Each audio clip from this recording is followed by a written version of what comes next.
जलसा करने जा रही है, क्या पीपल्स पार्टी का भी प्रोग्राम है कि इस्लामाबाद में धरना ये जलसा किया जाए?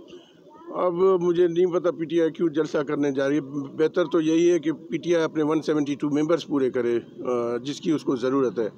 अब ये सब फ्रस्ट्रेशन की निशानियाँ कि अब लोग इकट्ठे करके इक़्तिदार में रहना चाहते हैं। तो इक़्तिदार का जमहूरी तरीका है, आपको 172 चाहिए टू रिमेन प्राइम मिनिस्टर, और वो आपके पास अगर नहीं है तो आप जितने मर्जी लोग इकट्ठे कर ले उससे कुछ नहीं होता।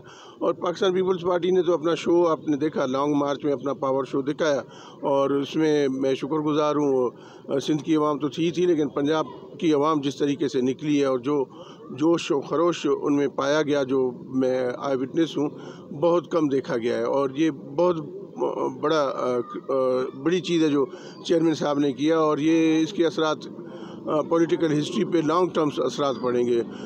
This credit all goes to chairman Bilawal Bhutto Zardari साहब।